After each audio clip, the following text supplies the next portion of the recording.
नमस्कार, कसे आहेत सर्वजण? मस्त मजेत ना? तर मी पुन्हा स्वागत आहे तुमचं माझ्या चॅनलवरती। आज चालले आहे मी माहेरी। तर इथून पुढचे व्हिडिओज येतील की नाही सांगता येत नाही, कारण तिकडे रेंजचा खूप इश्यू असतो।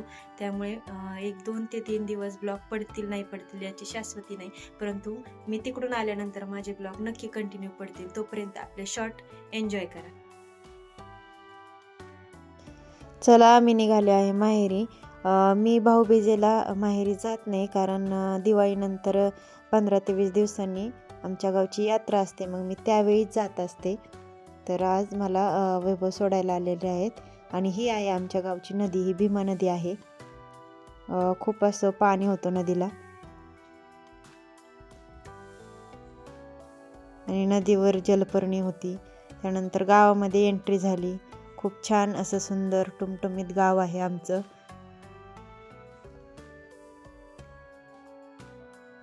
गावात येताच लहानपणीच्या अनेक आठवणी जाग्या झाल्या।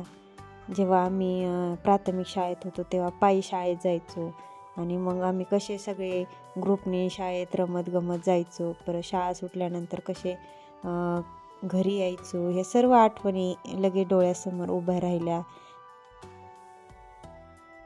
गावापासून 2 किलोमीटर अंतरावरच्या वस्तीवर माझ्या वडिलांचे घर आहे, म्हणून मग आम्हाला तिथून चालतच शाळेत जावे लागायचे।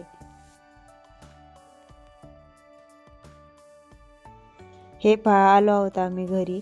हे आहे माझं माहेरचं घर।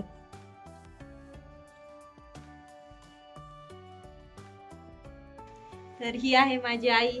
आई, लेक माहेराला आली, कशी वाटते तुला? मला खूप छान वाटतं, मला लय आनंद झालाय तू आली तर। हे माझे वडील आहेत।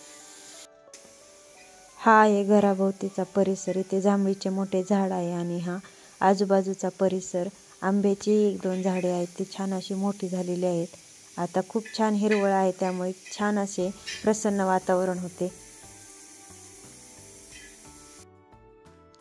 ही नदी आमच्या घराच्या अशी खालीच आहे, म्हणजे चढणीला घर आहे आणि अशी उतारावरती ही नदी आहे, म्हणजे अगदी 2 मिनिटाच्या अंतरावर ही नदी आहे। असं छान वातावरण सायंकाळच्या वेळी झालं होतं, आणि या नदीच्या काठी एक छान असं महादेवाचं मंदिर आहे। मी तुम्हाला ते पुढे ब्लॉगमध्ये दाखवलंच। इथे आईचं संध्याकाळच्या स्वयंपाकाची तयारी चालू होती, आणि संध्याकाळचं वातावरण। तर मी आज एकटीच आले होते, शिवम काही माझ्यासोबत आलेला नव्हता, कारण त्याची रविवारी एक्झाम आहे। गरम गरम चपाती। आई, भाजी काय केली आहे रविवारी त्याची एक्झाम झाल्यानंतर आईने तो स्वयंपाक बनवलेला। अरे वा, आज माझ्या आवडीचा मेनू झालेला आहे। तर आईने इथे बटाट्याची भाजी बनवली आहे आणि मेथी पण करणार आहे। आता इथे गरमागरम स्वयंपाक रेडी आहे आणि जेवण करून घेतो। तर या जेवायला, आणि माझा ब्लॉग तुम्ही शेवटपर्यंत पाहिला यासाठी खूप खूप धन्यवाद। तर तुम्ही माझ्या चॅनलला सबस्क्राईब केले आहे का? नसेल केले तर सबस्क्राईब करा, आणि त्यापुढील बेल आयकॉन दाबा, म्हणजे तुम्हाला नोटिफिकेशन येईल।